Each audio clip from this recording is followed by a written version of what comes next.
नमस्कार दोस्तों, इस परिवार में मैं शकर पांडे आप सभी भाई बहनों का रोज चित्राज भी स्वागत करता हूं। उम्मीद के साथ कि ठीक होंगे, पढ़ाई लिखाई भी बेहतर तरीके से सबकी चल रही होगी।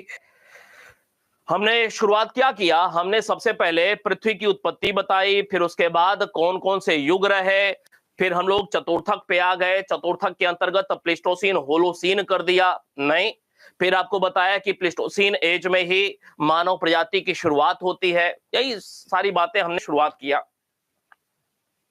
फिर इसी कड़ी में आपको बताया कि ये जो पूरा पाषाण काल, मध्य पाषाण, नवपाषाण काल है, कैसे कैसे ये सारे नाम आए हैं, अंतरराष्ट्रीय स्तर पे कब कैसे, भारतीय संदर्भ में कैसे इन नामों का कब से प्रयोग किया जाना शुरू हुआ। आपको तमाम सारे भारतीय परिप्रेक्ष्य के जो भी कुछ साक्ष्य प्राप्त हुए, 1842 लिंग सुगुर भी बताया, 1853 भी बताया, जॉन एवांस 1856 भी बताया, लिमसूरिये 1859-60 का दौर, बेलन टोम्स नदी घाटी, लिमसूरिये अगेन, फिर 1863, 1863, 64 नहीं, रॉबर्ट ब्रूसफुट और विलियम किंग। फिर उसी कड़ी में 1867 भी आपको बताया, लघु पाषाण उपकरण प्राप्त हो रहे हैं विंध्य क्षेत्र से, लेकिन नाम में स्पष्टता अभी नहीं है कि समय काल के हैं, बहुत स्पष्ट नहीं है, बहुत बाद में जाकर के स्पष्टता हो पा रही है। रॉबर्ट ब्रूसफुट के संदर्भ में बहुत विधिवत रूप से बहुत सारी जानकारी आपको उपलब्ध कराई हुई थी। इसी कड़ी में आज की क्लास में हम लोग अब पूरा पाषाण काल का जो 3 भाग में बंटवारा है उस पे हम लोग चर्चा की शुरुआत करते हैं। और ध्यान में रखें कि जब हम लोग पूरा पाषाण काल का अध्ययन कर रहे हैं, सबको जानकारी है कि पूरा पाषाण काल को 3 भाग में बांटा गया है। पूरा पाषाण काल के जो 3 भाग हैं उनमें सबसे पहले जो निम्न पूरा पाषाण काल है, निम्न पूरा पाषाण काल है, समय क्या हमने डिसाइड किया, क्यों डिसाइड किया, इस पे भी हमने बात कर लिया है। उच्च पूरा पाषाण काल, मध्य पूरा पाषाण काल, मध्य पाषाण, नव पाषाण, सबका कालक्रम आपको जुबान पे याद होगा, ऐसा उम्मीद करता हूं। प्रश्न क्या पूछे गए हैं परीक्षाओं में और आगे क्या पूछे जाएंगे, आपको पिछली क्लास में बिल्कुल स्पष्ट कर दिया हुआ था कि प्रश्न के स्वरूप 2 प्रकार के हैं, कौन सा क्षेत्र और किस प्रकार की चीजें प्राप्त हो रही हैं, यह मुख्य मुद्दे हैं। लेकिन जब हम लोग इतिहास का अध्ययन कर रहे हैं तो निश्चित रूप से आपको थोड़ी सी समझ भी आप बनाने की जरूरत है। समझ के साथ ही आज की क्लास भी हम लोग शुरू करते हैं और तमाम सारे यहां पे आपको फिर तथ्य से भी रूबरू कराता चला जाऊंगा। तो निम्न पूरा पाषाण काल या पूरा पाषाण काल, थोड़ी सी समझ वाली बात है, समझिएगा।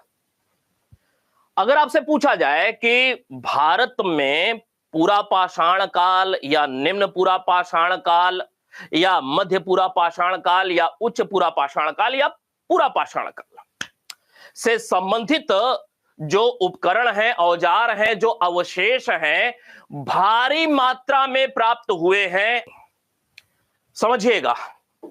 यही कुछ कॉन्सेप्ट वाली बातें हैं, कुछ बातें हैं, ध्यान से उसको समझ लें आज। अब ये तथ्य नहीं था, यह कॉन्सेप्ट था और कॉन्सेप्ट के अंतर्गत ही इन सारी बातों को हम लोग जानने का प्रयास करेंगे। देखें, सबसे पहली बात कि उपकरण बहुत कम मिले हैं, उपकरण की मात्रा बहुत कम है। कम है मतलब कम प्राप्त हुए हैं।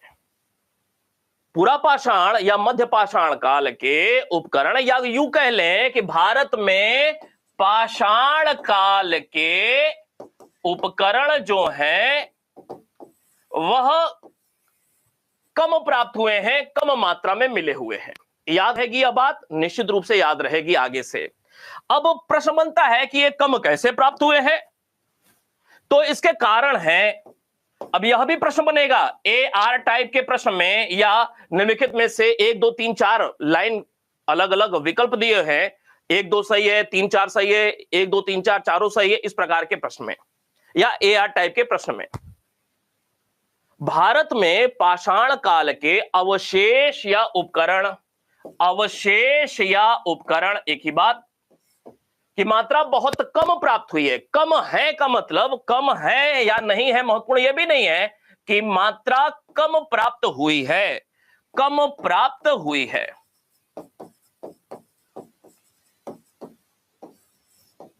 कम प्राप्त हुई है कहने का मतलब यह नहीं है कि भारत में पाषाण काल के मानव कम थे, इसका मतलब यह नहीं है।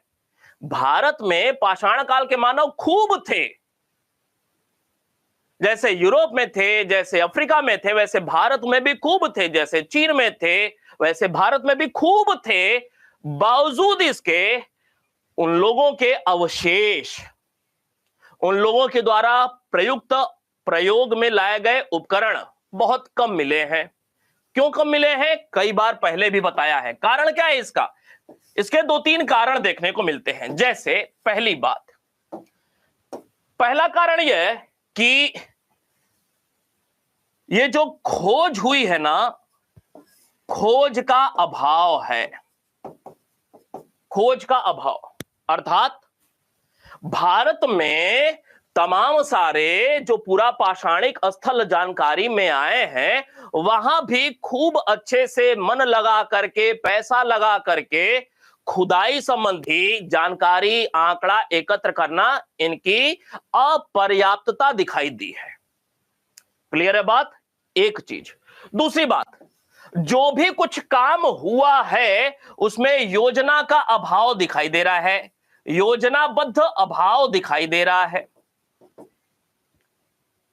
एक तो काम कम हुआ और जो भी हुआ उसमें योजना का अभाव दिखाई दे रहा है। अब प्रश्न फिर बनता है कि खोज का अभाव दिखाई दे रहा है।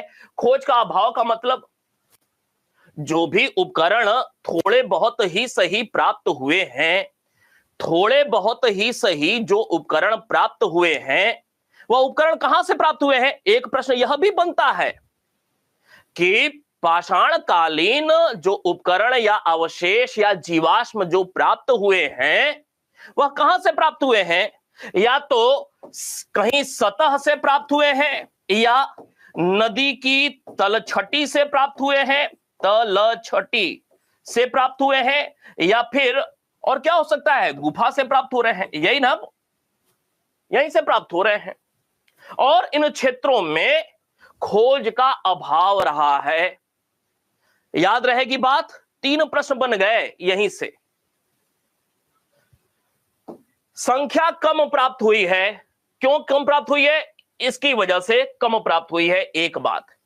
अब जो भी प्राप्त हुआ है, जितना भी प्राप्त हुआ है, जितना भी प्राप्त हुआ है, प्राप्त है, जितना भी 10, 20, 50, 100, 1000, जितना भी संख्या में अवशेष हो, जीवाश्म हो, उपकरण हो, जितना भी प्राप्त हुआ है, तो एक बात, जितना भी प्राप्त है, तो ये थोड़ा सा ही जितना प्राप्त है, यह भारत के लगभग सभी स्थलों से प्राप्त हुआ है। लगभग सभी स्थलों से प्राप्त हुआ है। याद रहेगी बात? पहली बात, कम प्राप्त हुआ है। क्यों कम प्राप्त हुआ है? बता लिया। जितना भी प्राप्त हुआ, कम ही सही, जितना भी प्राप्त हुआ, लेकिन उनका वितरण भारत के लगभग हर क्षेत्र में देखने को मिलता है। इसका मतलब कि पाषाण काल के दौरान भारत के लगभग सभी क्षेत्रों में पाषाणकालीन मानव, आदि मानव या मानव प्रजाति कोई निवास करती थी। अब यह जो भारत के लगभग सभी स्थलों से प्राप्त हो रहा है, तो इसमें फिर एक अपवाद देखने को मिलेगा। अपवाद क्या है? अपवाद, अपवाद यह है कि मैदानी क्षेत्रों से नहीं प्राप्त हुआ है, नहीं प्राप्त हुआ है। ये सब कॉन्सेप्ट हैं। एक तो कम प्राप्त हुआ, कम प्राप्त हुआ कोई बात नहीं, लेकिन जितना भी प्राप्त हुआ है साक्ष्य, लगभग भारत के हर क्षेत्र से कुछ न कुछ साक्ष्य प्राप्त हुआ है। लगभग भारत के हर क्षेत्र से कुछ न कुछ साक्ष्य प्राप्त हुआ है। लेकिन हर क्षेत्र में भी एक अपवाद मैदानी क्षेत्र से नहीं प्राप्त हुआ है। अब भारत में मैदानी क्षेत्र कौन सा है? यह सब पठारी क्षेत्र है। मैदानी क्षेत्र कौन सा है? ये सिंधु गंगा ये मैदानी क्षेत्र है ना भाई, सिंधु गंगा, पता होगा थोड़ा बहुत ये तो मैदानी क्षेत्रों से नहीं प्राप्त हो रहा है। इसका मतलब क्या है? इसका मतलब तो यही निकल करके आया कि ये जो सिंधु मैदान है, सिंधु नदी तंत्र के अंतर्गत सिंधु मैदान है, एंड जो गंगा नदी तंत्र के अंतर्गत गंगा नदी मैदान है, यहां से साक्ष्य नहीं प्राप्त हुए हैं। याद रहेगी बात, मैदानी क्षेत्रों से पूरा पाषाण कालीन अवशेष नहीं प्राप्त हुए हैं। अब बहुत लोग सोच रहे होंगे कि गंगा नदी का मतलब उत्तर प्रदेश में बेलन घाटी तो है, तो भैया वह मैदानी नहीं है, वह बेलन नदी जरूर है, लेकिन वह नदी घाटी है, पठारी क्षेत्र वाली घाटी है, पहाड़ी क्षेत्र है, मैदान नहीं है। मैदान का मतलब जैसे हम लोग प्रयागराज में अभी हैं, हरिद्वार से लेकर के पूरा ये पूर्वी उत्तर प्रदेश, ये सब मैदान है ना भाई। ऐसे ही सिंधु नदी क्षेत्र में तमाम सारे मैदानी क्षेत्र। बावजूद इसके फिर यहां पे एक चीज और कि भाई मैदानी क्षेत्रों से अवशेष नहीं प्राप्त हो रहे हैं, इसका भी एक अपवाद प्राप्त हो गया है। जालौन का नाम सुना है? कालपी का नाम सुना हुआ है? उत्तर प्रदेश में यह जो जालौन है ना, कालपी जालौन, अपवाद एक मैदानी क्षेत्र में जालौन मिला हुआ है। तीन बातें, भारत में पाषाण काल या पूरा पाषाण या मध्य पाषाण या नवपाषाण काल के अवशेष कम प्राप्त हुए हैं, भारी मात्रा में नहीं प्राप्त हुए। दूसरी बात, जितने भी प्राप्त हुए वो पूरे भारत में बिखरे पड़े हुए हैं। मतलब पाषाणकालीन या यूं कह ले पूरा पाषाणकालीन जो भी उपकरण प्राप्त हुए हैं, जो भी अवशेष प्राप्त हुए हैं, लगभग पूरे भारत से प्राप्त हुए हैं, लेकिन संख्या कम है। क्लियर है? संख्या कम है, लेकिन पूरे भारत में इनका वितरण देखने को मिलता है, थोड़ा थोड़ा हर जगह से। पूरे भारत से प्राप्त हो रहा है, थोड़ा थोड़ा ही सही प्राप्त हो रहा है, लेकिन इसका अपवाद मैदानी क्षेत्र से नहीं प्राप्त हो रहा है।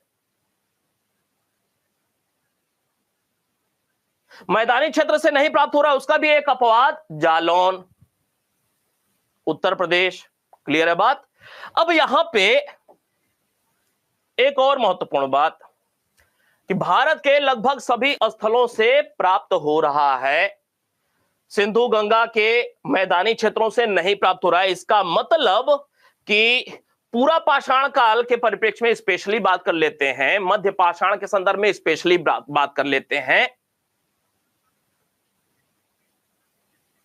कि इस काल का मानव जो था, इसका मतलब है कि मैदानी क्षेत्रों में नहीं रहता था।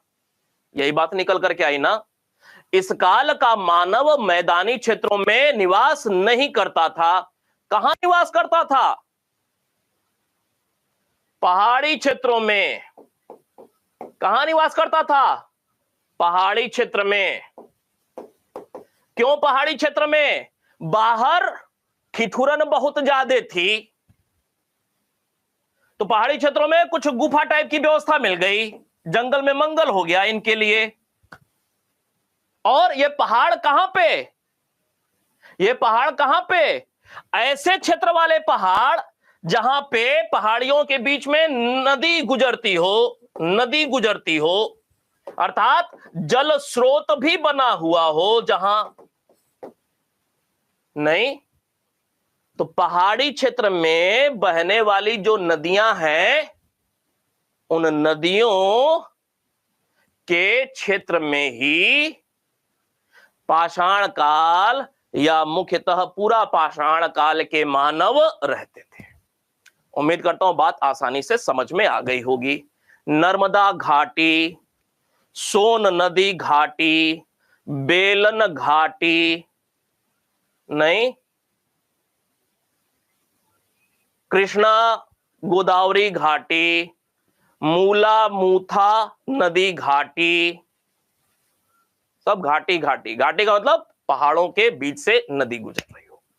तो जल स्रोत भी चाहिए था, आश्रय स्थल भी चाहिए था, तो पहाड़ी क्षेत्र और नदी। और तो और महत्वपूर्ण बात, पहाड़ी क्षेत्र में ही क्यों?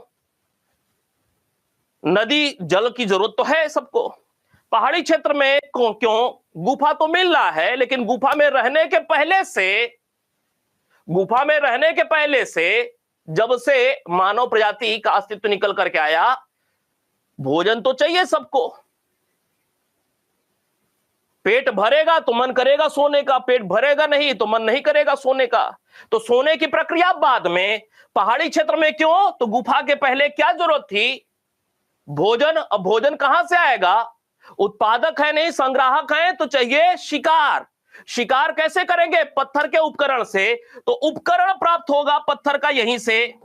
पत्थर कहां से प्राप्त होगा? पत्थर यहां से प्राप्त होगा। क्यों मेरे भाई? पत्थर कहां से प्राप्त होगा? पहाड़ी क्षेत्रों से ही पत्थर के उपकरण बनेंगे ना।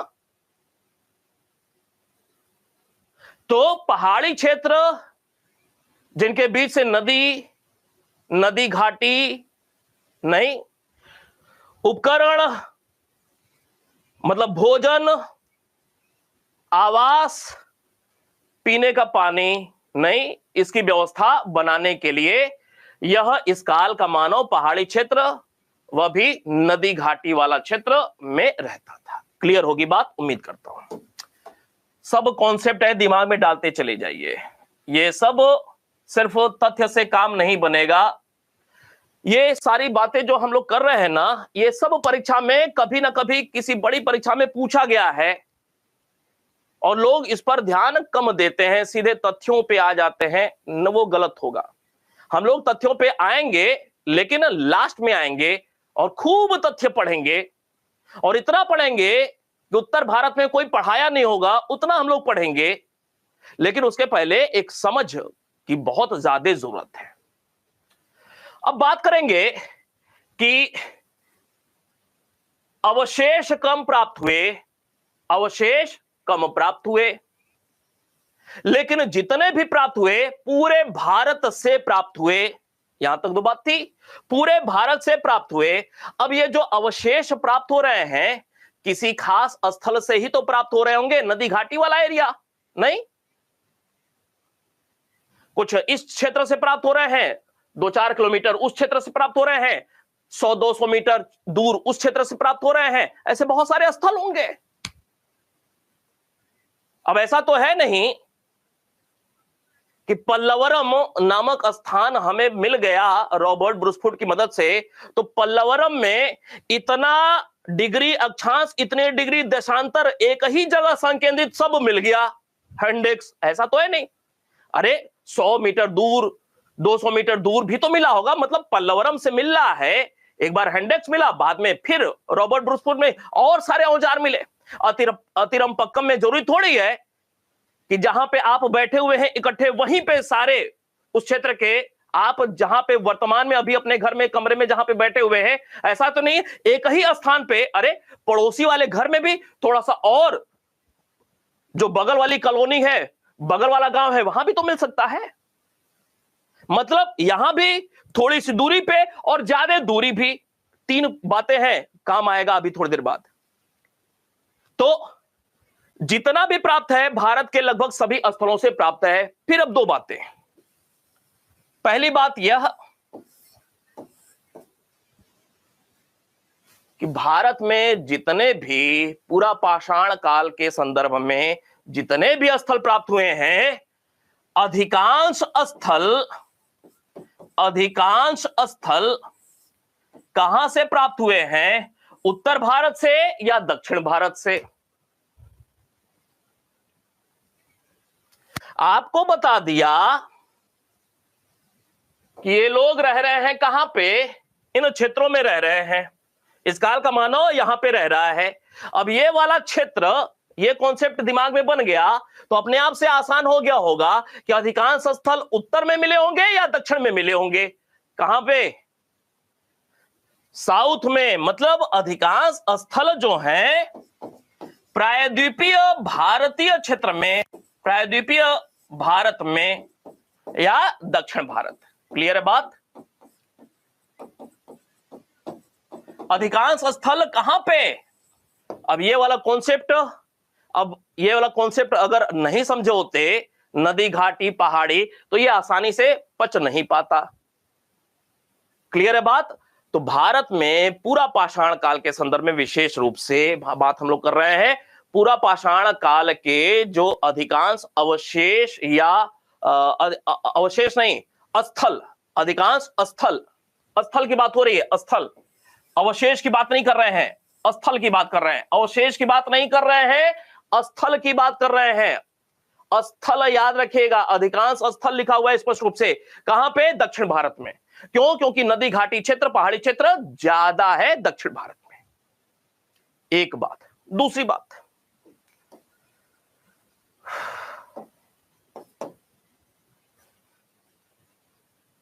उत्तर भारत में क्या प्राप्त हो रहा है? उत्तर में, और विशेष रूप से पश्चिम उत्तर में, पश्चिम उत्तर में, पश्चिम उत्तर में जो कुछ स्थल प्राप्त हुए हैं, पश्चिम उत्तर में जो कुछ स्थल प्राप्त हुए हैं, यहां से उपकरणों के, उपकरण या अवशेष, एक लाइन किताब में हो सकता है आप में से कुछ लोगों ने पढ़ा हो कि संदर्भ ज्यादा प्राप्त हुए हैं, संदर्भ ज्यादा प्राप्त हुए हैं, ज्यादा प्राप्त है, संदर्भ ज्यादा प्राप्त, ऐसे ही लिखा हुआ है सारी किताबों में। जितनी सारी किताबें हैं ना, सब एक दूसरे की नकल करके लिखी हुई किताबें हैं। ऐसे ही लिखा हुआ है उपकरण या अवशेष के संदर्भ ज्यादा प्राप्त हो रहे हैं पश्चिमोत्तर क्षेत्र में। पश्चिमोत्तर क्षेत्र के अंतर्गत, पश्चिमोत्तर क्षेत्र कहने का मतलब ये जो पोतवार पठार वाला क्षेत्र है एंड जो शिवालिक वाला जो क्षेत्र है, शिवालिक, हिमालय का ब्रांच, इस क्षेत्र में संदर्भ ज्यादा प्राप्त हो रहे हैं। अब यहां पे संदर्भ शब्द है, संदर्भ का मतलब क्या है? संदर्भ शब्द है, इसका मतलब विशिष्टता, विविधता, उदाहरण, संस्तर, ये सब इसके मतलब हैं। संदर्भ का मतलब दिखाई दे रहा है। पोतवार पठार और जो शिवालिक का क्षेत्र है, पश्चिमोत्तर जो क्षेत्र है, वहां से पाषाण काल के अंतर्गत पूरा पाषाण, विशेष रूप से समझ लें निम्न पूरा पाषाण, पूरा पाषाण की बात हो गई तो अपने आप से तीनों आ गए भाग। संदर्भ ज्यादा प्राप्त हुए हैं। यहां पे हमने देखा प्रायद्वीपीय दक्षिण भारत में स्थल प्राप्त हुए हैं और यहां पे उपकरणों के संदर्भ ज्यादा प्राप्त हुए हैं। उपकरणों के संदर्भ ज्यादा प्राप्त हुए हैं। उपकरणों के संदर्भ का मतलब, संदर्भ का मतलब उपकरणों की विविधता, उपकरणों के उदाहरण, उपकरण मतलब औजार, अवशेष मतलब औजार, संस्तर ज्यादा प्राप्त हुए हैं, संस्तर ज्यादा प्राप्त हुए हैं। क्यों? महत्वपूर्ण बात, ये जो पोतवार का पठार है, अब थोड़ा सा ज्योग्राफी की बात समझिए, कभी भी नहीं पढ़ा होगा इस तरीके से, न कोई बताया होगा। पोतवार का पठार शिवालिक, हिमालय से जुड़े हुए हैं ना ये पठार, ये पहाड़ी हिमालय से है ना जुड़े हुए, और ये प्रायद्वीपीय भारत, दक्षिण भारत, यहां स्थल ज्यादा प्राप्त हुए हैं लेकिन संदर्भ ज्यादा नहीं प्राप्त हुए हैं। लेयर की बात किया जाए, संस्तर की बात किया जाए तो ज्यादा दक्षिण भारत में नहीं, यहां पे ज्यादा प्राप्त हो रहा है। क्यों? ये हिमालय से जुड़े हुए हैं। हिमालय क्या है? नवीन वलित पर्वत, नवीन वलित पर्वत। और ये क्या है? गोंडवाना का हिस्सा है। इसमें जो होना था, उठना बैठना था, सब क्रिया हो चुकी है और ये अभी बनने बिगड़ने की प्रक्रिया में चल रहा है यह क्षेत्र। तो इसमें लेयर्स ज्यादा मिल गए हैं, खोद खोद करके निकालना आसान है और यह बहुत मजबूत चट्टानें खोदना आसान नहीं है। क्लियर है बात? यहां से संस्तर ज्यादा प्राप्त हुए हैं, दक्षिण भारत से स्थल ज्यादा प्राप्त हुए हैं। अब संस्तर या फिर संदर्भ की बात हमने किया। संदर्भ का मतलब उपकरण की विविधता या लेयर्स। उपकरण की विविधता तो समझ रहे होंगे कि यहां से पेबल भी प्राप्त हो जा रहा है, यहां से और क्या, हैंडेक्स भी प्राप्त हो जा रहा है, यहां से क्लीवर भी प्राप्त हो जा रहा है, यहां से कोर फ्लेक भी प्राप्त हो जा रहा है, ईटीसी स्क्रैपर वगैरह सब प्राप्त हो जा रहा है, विविधता। और जब दक्षिण भारत की बात करते हैं, दक्षिण भारत में जो उपकरण प्राप्त हो रहे हैं, दक्षिण भारत में जो उपकरण प्राप्त हो रहे हैं, आपने सुना होगा एशुलियन संस्कृति, निम्न पूरा पाषाण काल के अंतर्गत एशुलियन संस्कृति कहा जाता है, मद्रासी संस्कृति कहा जाता है, हैंडेक्स संस्कृति कहा जाता है। ये तो पढ़ाई होगा। यहां पे हम देख रहे हैं कि उपकरणों की विविधता प्राप्त हो रही है और यहां पे क्या है, यहां पे मुख्य रूप से, हालांकि यहां भी है मुख्यतः हैंडेक्स प्राप्त हो रहा है, मुख्यतः क्लीवर प्राप्त हो रहा है, लेकिन यहां पे पेबल भी प्राप्त हो रहा है, हैंडेक्स भी प्राप्त हो रहा है, क्लीवर फलक, यहां भी फलक प्राप्त हो रहा है, फ्लेक यहां भी प्राप्त हो रहा है, लेकिन ये सब एशुलियन प्रकार के हैं। एशुलियन है मतलब नए विकसित है, नए विकसित, एशुलियन का मतलब नए विकसित। और यहां पे क्या है, ये जो हैंडेक्स क्लीवर प्राप्त हो रहा है ना, अनगढ़ वाला अविकसित भी प्राप्त हो रहा है और विकसित भी प्राप्त हो रहा है। विकसित कहने का मतलब क्या है? अशुलियन, मतलब गैर अशुलियन भी प्राप्त हो रहा है और अशुलियन भी प्राप्त हो रहा है। विविधता कहां पे ज्यादा है? भले ही यहां भी मुख्यतः चापर चापिंग का प्रयोग हो रहा है, चापर चापिंग का प्रयोग हो रहा है, चापर चापिंग। बावजूद इसके मुख्य उपकरण चापर चापिंग है, पोतवार शिवालिक क्षेत्र में चापर चापिंग है मुख्य उपकरण, लेकिन इसके बावजूद ये सारे भी प्राप्त हो रहे हैं। दक्षिण भारत में मुख्य उपकरण क्या है? हैंडेक्स, क्लीवर, फ्लेक, लेकिन विविधता यहीं पे जाकर के फिनिश हो जा रही है। इसकी तुलना में यहां पे विविधता ज्यादा है और एशुलियन है, यहां पे बिना एशुलियन वाले भी, एशुलियन के पहले वाले भी उपकरण प्राप्त हो रहे हैं। विविधता ज्यादा है, लेकिन प्रश्न बनता है ना कि निम्न पूरा पाषाण काल के दो मुख्य उपकरण कौन? निम्न प्रश्न पूछा हुआ है, निम्न पूरा पाषाण काल के मुख्य उपकरण कौन? अधिकांश स्थल कहां प्राप्त हो रहे हैं? दक्षिण भारत में। दक्षिण भारत में एशुलियन प्रकृति के हैंडेक्स, क्लीवर खूब प्राप्त हो रहे हैं। यहां पे मुख्य, ये पश्चिमोत्तर क्षेत्र में मुख्य उपकरण चापर चापिंग है, लेकिन इसके साथ साथ पेबल, हैंडेक्स, क्लीवर, फ्लेक भी प्राप्त हो रहे हैं। हैंडेक्स ये वाला भी प्राप्त हो रहा है और इसके पहले वाला भी प्राप्त हो रहा है, अनगढ़ वाला भी प्राप्त हो रहा है। मुख्य उपकरण ये है, लेकिन ये सब भी प्राप्त हो रहा है और यहां पे एशुलियन प्रकृति वाले ही ये सब उपकरण प्राप्त हो रहे हैं। विविधता यहां पर ज्यादा है, विविधता यहां पे कम है, लेकिन अधिकांश स्थल ज्यादा हैं दक्षिण भारत में। तो प्रश्न बनता है कि निम्न पूरा पाषाण काल के दो मुख्य उपकरण कौन? हैंडेक्स और क्लीवर, हैंडेक्स और क्लीवर। अब इसका मतलब यह नहीं है, आपको बताया हुआ है स्क्रैपर भी प्राप्त हो रहा है। इस काल का समय खत्म होते, निम्न पूरा पाषाण काल का समय खत्म होते होते स्क्रैपर का भी प्रयोग शुरू हो गया, लेकिन अधिकांशतः ज्यादा जो साक्ष्य प्राप्त हुए हैं, ज्यादा ज्यादा वो हैंडेक्स और क्लीवर के ही प्राप्त हुए हैं। इतनी सारी बातें हो गई, और जो समझदार लोग हैं ना, जो समझदार लोग हैं, आप ऐसे बहुत सारे लोग बहुत समझदार होंगे, कुछ लोग कम थोड़े समझदार होंगे। जो बहुत समझदार हैं वो क्या करते होंगे, शॉर्ट भी तरीके से अपने कुछ ना कुछ चीजें देख देख करके बोर्ड पे जो मैं लिखता हूं उसको नोट करते होंगे, रफ वर्क जरूर करते होंगे। और बहुत सारे लोग होते होंगे बस सुनते होंगे, देखते होंगे, सोच रहे होंगे काम निकल जाएगा इतने से ही। तो वो कम होशियार हैं लोग, ठीक है। शॉर्ट नोट क्लासरूम वाला निश्चित रूप से आपको बनाना चाहिए।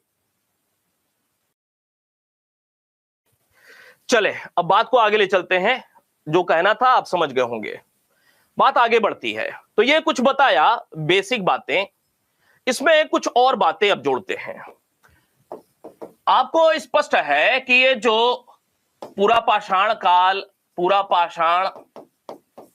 काल या इसी में निम्न पूरा पाषाण काल की हम लोग बात कर रहे हैं, निम्न पूरा पाषाण की बात कर रहे हैं, जो इस काल का मानव जीवन कैसा है। मानव जीवन अस्थिर है ना भाई, अस्थिर है, स्थायी नहीं है। मनुष्य कैसा है, मनुष्य संग्राहक है, उत्पादक नहीं है, उत्पादक नहीं है, संग्राहक है। और ऐसी स्थिति में मनुष्य क्या कर रहा है, शिकार पर अपना जीवन यापन कर रहा है, शिकार पर।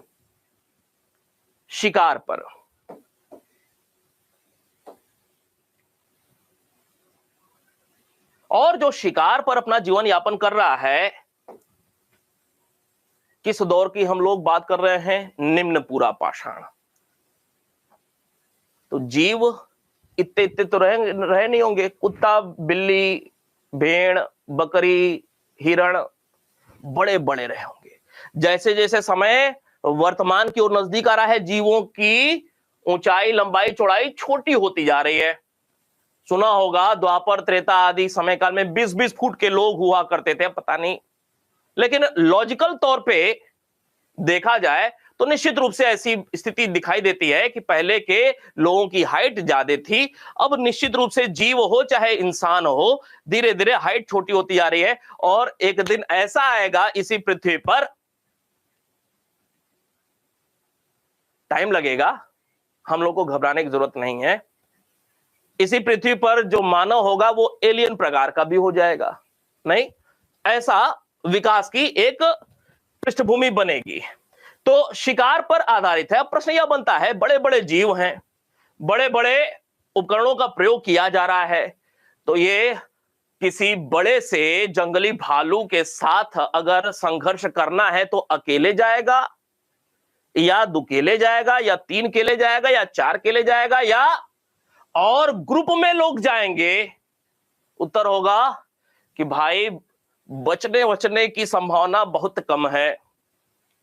कि आज दूर से एक भाला मारा, कहीं भालू वालू दिख गया, दूर से मारा, भालू ने अटैक किया तो इस कमरे में गए, उस कमरे में गए, भालू को छका रहे हैं, ताड़ पे चढ़ गए, दूसरे के घर में घुस गए, वहां पे तो खुला है पूरा सिस्टम।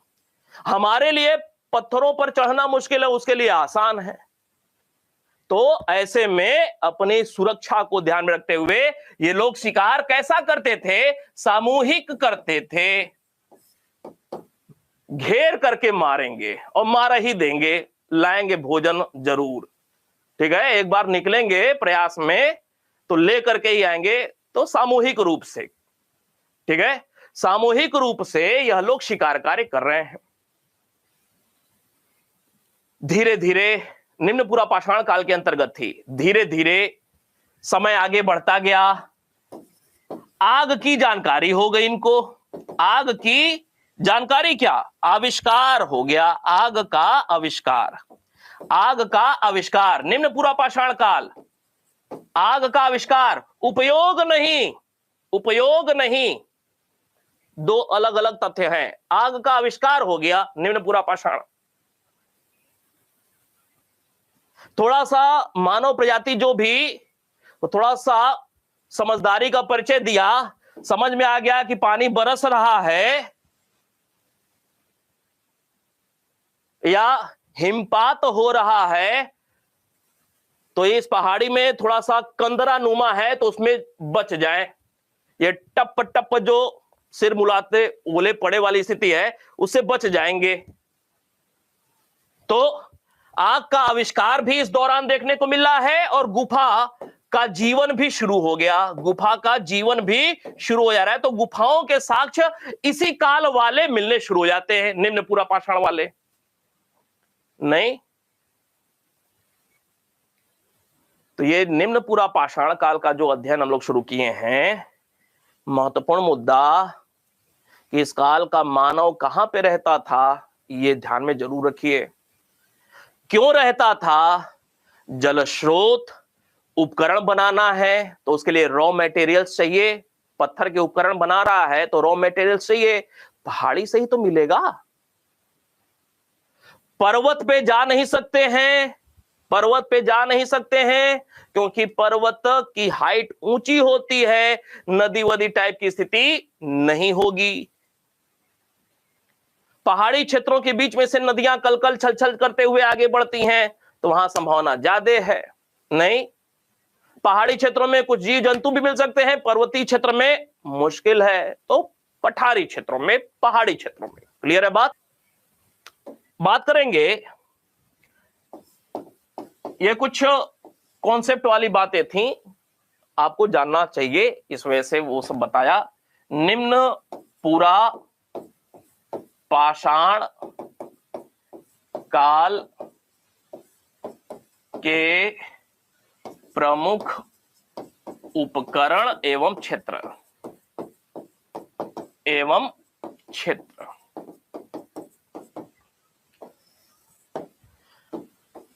पिछली क्लास में ही हम लोगों ने प्रमुख उपकरण पे बात किया हुआ था। कौन कौन से उपकरण? तो आपको बताया चापर, चापिंग, आपको बताया पेबल, चापर चापिंग पेबल से ही बन रहा है। आपको बताया हैंडेक्स, हैंडेक्स में भी दो विभाजन, एक एशुलियन वाला और एक एशुलियन के पहले वाला, अनगढ़ वाला, ठीक है। इसके अलावा क्लीवर, और इस समय काल का अंत होते होते, निम्न पूरा पाषाण काल का अंत होते होते स्क्रैपर के भी कुछ साक्ष्य मिल गए, अर्थात फलक के साक्ष्य मिल गए। ये हैंडेक्स और क्लीवर ये सर्व प्रमुख उपकरण हैं, सर्व प्रमुख उपकरण इस काल के सर्व प्रमुख उपकरण हैं, हैंडेक्स और क्लीवर। चापर चापिंग सभी जगहों से प्राप्त नहीं है, सभी स्थलों से प्राप्त नहीं,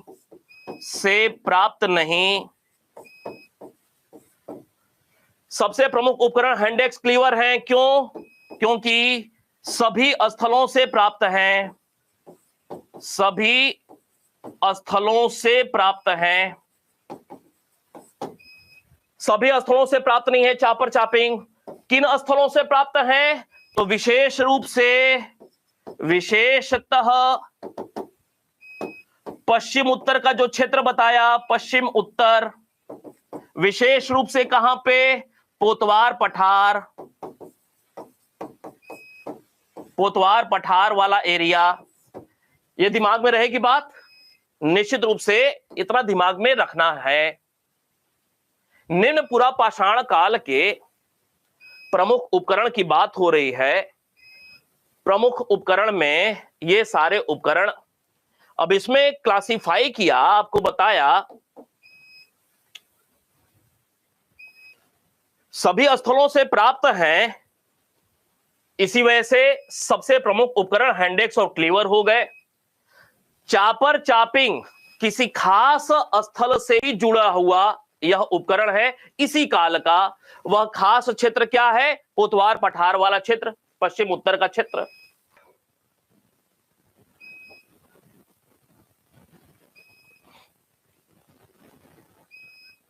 अब देखें, ये जो निम्न पुरा पाषाण काल के प्रमुख उपकरण की बात किया,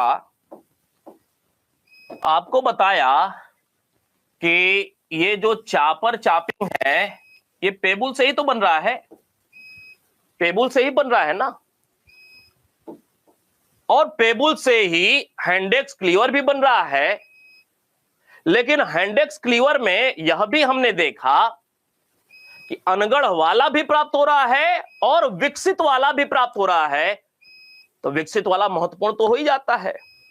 तो ये जो हैंडेक्स क्लीवर है, हैंडेक्स क्लीवर, ये विकसित वाला भी प्राप्त हो रहा है, अर्थात एस्यूलियन प्रकार का भी प्राप्त हो रहा है, एस्यूलियन प्रकार का। तो निम्न पुरा पाषाण काल जो है उसे दो प्रकार की संस्कृतियों में बांट करके अध्ययन किया जाता है। दो विशेष प्रकार के उपकरण क्षेत्रों के आधार पर बांट करके इनका अध्ययन किया जाता है। जैसे आपने पढ़ा होगा सोहन नदी घाटी संस्कृति, सोहन नदी घाटी संस्कृति, जिसे चापर चापिंग संस्कृति भी कहा जाता है। क्यों? क्योंकि चापर चापिंग विशेष रूप से इसी क्षेत्र से प्राप्त हुआ है, सभी जगहों से प्राप्त नहीं हुआ है। पोतवार पठार वाले क्षेत्र के अंतर्गत सोहन नदी घाटी का जो क्षेत्र है वहीं से चापर चापिंग के अवशेष प्राप्त हो रहे हैं। तो निम्न पुरा पाषाण काल के अंतर्गत एक पोतवार पठार शिवालिक वाला जो क्षेत्र है, चापर चापिंग संस्कृति, या पोतवार पठार के अंतर्गत ही सोहन नदी घाटी का क्षेत्र है।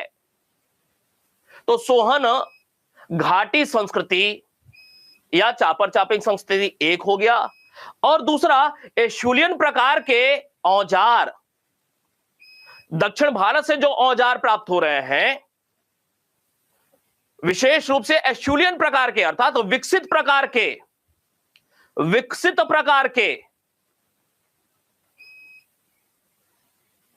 तो दक्षिण भारत में विकसित प्रकार के उपकरण प्राप्त हो रहे हैं, एस्यूलियन प्रकार के तकनीक वाले उपकरण प्राप्त हो रहे हैं। और शुरुआत कहां से हो रही है? पल्लवरम, अतिरम, पक्कम, बदमदुरई, और ये सब कहां पे है? मद्रास के आसपास ही है। ये सब मद्रास के आसपास ही है, और मद्रास एक मुख्यालय है अंग्रेजी समय काल से।